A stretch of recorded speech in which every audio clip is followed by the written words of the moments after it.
तो दोस्तों नमस्कार, मैं हूं अनिल और रेसलिंग सुपर धमाल में आपका हाथ जोड़कर स्वागत है। तो दोस्तों रोमन रेंस की आखिरकार स्मैकडाउन में वापसी देखने को मिली और इसी बीच उनके सेगमेंट में सेथ रॉलिंस और सीएम पंक का भी दखल देखने को मिला। दोस्तों आपको बता दें कि फैंस को जैसी उम्मीद थी वैसा ही कुछ इस सेगमेंट में हुआ और शब्दों के पार से ज्यादा इन तीनों के बीच तगड़ी मारपीट हमें देखने को मिली और भी बहुत सारी चीजें आज के सेगमेंट से और ब्रॉल से जो है क्लियर हो चुकी है, कंफर्म हो चुकी है और तीनों के बीच जैसा कि मैंने कहा था रेसलमेनिया 41 के लिए एक बड़ा मुकाबला भी अब कंफर्म हो गया है।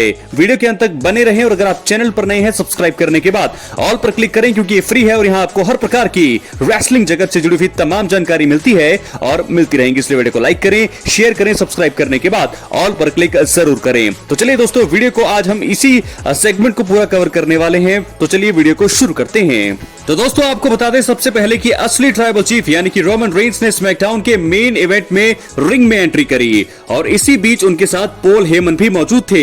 उन्होंने पिछले हफ्ते रॉ में सीएम पंक और सेथ रॉलिंस पर किए गए हमले का कारण बताया। इसके बाद उन्होंने सेथ रॉलिंस और सीएम पंक को उनसे बात करने के लिए रिंग में भी बुलाया। सेथ रॉलिंस पहले आए और फिर सीएम पंक ने एंट्री करी। दोस्तों आपको बता दें सीएम पंक ने रोमन रेंस का ध्यान भटकाया और फिर एक बार पीछे से उनके ऊपर अटैक कर दिया। सेथ रॉलिंस ने भी ज्यादा समय नहीं गवाया और वो भी इस ब्रॉल का हिस्सा बने। तीनों सुपरस्टार्स रुकने का नाम नहीं ले रहे थे और रिंग में जबरदस्त तबाही मची हुई थी और इसी बीच ऑफिशियल्स और रेफरी ने आकर उन्हें अलग करने का प्रयास किया। सीएम पंक ने कमेंट्री टेबल पर चढ़कर सबसे पहले रेसलमेनिया के साइन की तरफ इशारा कर दिया है और खुद को बेस्ट बताया। और वहीं इसके अलावा रिंग के बाहर जब सीएम पंक और रोमन रेंस का ब्रोल हो रहा था तभी सेथ रॉलिंस ने उनके ऊपर सुसाइड डाइव लगाकर उन्हें धराशायी कर दिया। रॉलिंस ने भी रेसलमेनिया साइन की तरफ फिंगर दिखाई और अपने आप को बेस्ट बता दिया। इसके बाद विजनरी और best in the world CM Punk के बीच ब्रॉल को रोकने का प्रयास जारी ही था कि रोमन रेंस ने स्टील स्टेप से उनके ऊपर अटैक कर दिया। रोमन रेंस ने सिर्फ पंक पर ही हमला नहीं किया बल्कि उन्होंने सेथ रॉलिंस को भी अपना निशाना बनाया। रोमन रेंस ने फिर स्टील स्टेप्स पर चढ़कर रेसलमेनिया की तरफ इशारा कर दिया है और खुद को सबसे सर्वश्रेष्ठ बता दिया है।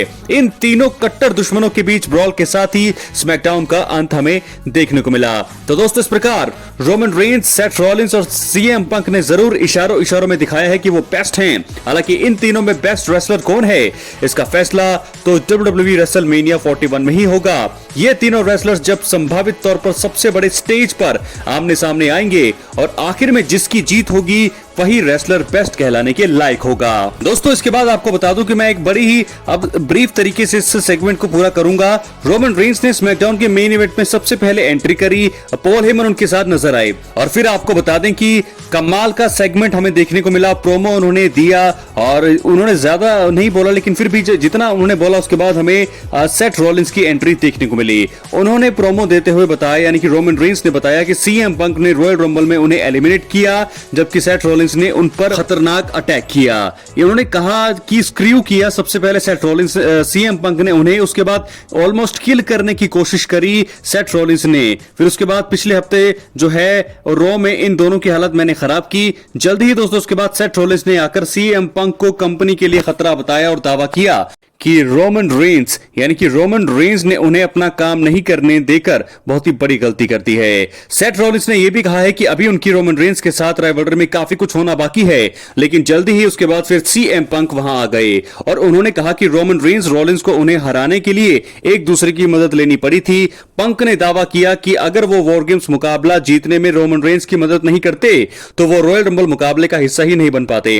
इसके बाद best in the world CM Punk ने रेंस पर अटैक करके ब्रॉल की शुरुआत करती। सेथ रॉलिंस ने भी इस ब्रॉल में शामिल होने में देरी नहीं लगाई और तीनों ही एक दूसरे की हालत खराब करते हुए दिखाई दिए। सिक्योरिटी गार्ड्स का दखल हमें देखने को मिला, हमें जनरल मैनेजर का दखल वहां पर देखने को मिला, निक एल्डिस का।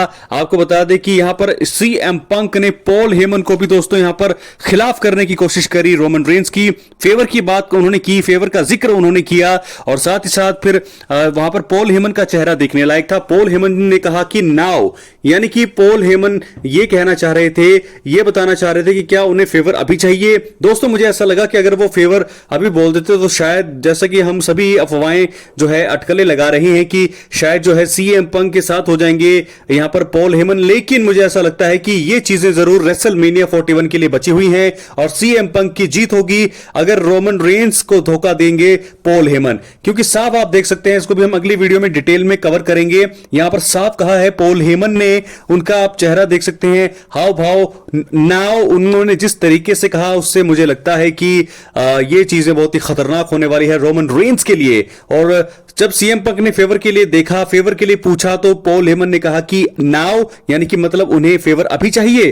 तो ऐसे में सीएम पंक ने थोड़ा मना किया, उस बातचीत को खत्म किया और रोमन रेंस ने इसके बाद फिर पीछे देखा, मुड़ करके गुस्से में वो देखने लगे पॉल हेमन को, और उसी के बाद जो है पंक का अटैक माइक से रोमन रेंस के ऊपर, और फिर हुई ब्रॉल की शुरुआत। यह खतरनाक ब्रॉल हुआ। हालांकि पॉल हेमन सीएम पंक के बीच क्या फेवर है, रोमन रेंस को भी इस चीज का पता नहीं है, लेकिन मुझे लगता है कि बड़ी जल्दी इसका खुलासा अब हमें रेसलमेनिया के मंच पर देखने को मिलने वाला है।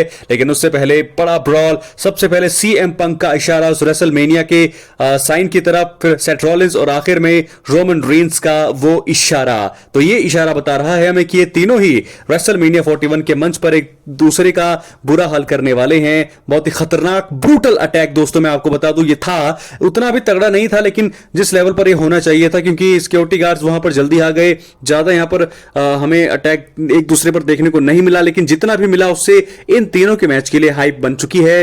रोमन रेंस, सेथ रॉलिंस और सीएम पंक के बीच अब रेसलमेनिया 41 के लिए मुकाबला ऑफिशियल कर दिया गया है। एक और मुकाबला दोस्तों स्मैकडाउन के शो में रेसलमेनिया के लिए बुक किया गया है, Randy Orton versus Kevin Owens.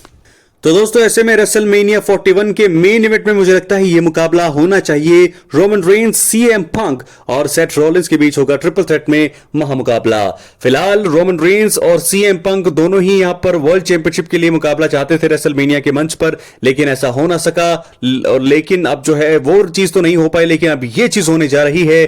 Triple threat मुकाबला कंफर्म हो गया है आज स्मैकडाउन में। तो दो मुकाबले, दो मैच कार्ड यहां पर बने हैं रेसलमेनिया 41 के लिए, Randy Orton versus Kevin Owens, जो हम पहले से ही बता रहे थे, और इसको भी हम पहले से बता रहे थे, ट्रिपल थ्रेट मुकाबला रोमन रेंस, सेथ रॉलिंस और सीएम पंक। बहुत ही तगड़ा और ब्रूटल मुकाबला होने वाला है। अगर सीएम पंक यहां पर पॉल हेमन को अपने साथ नहीं लेते हैं, अगर फेवर रेसलमेनिया 41 में नहीं होता है, तो जीत होगी रोमन रेंस की, नहीं तो जीतेंगे सीएम पंक। इन तीनों में से मुझे तो दोस्तों यही एक दो नतीजे दिखते हैं। सीएम पंक की जीत होगी अगर रोमन के साथ होगा बहुत बड़ा धोखा, नहीं तो अगर ये चीजें नहीं होती है तो रोमन रेंस इस मुकाबले को जीतेंगे।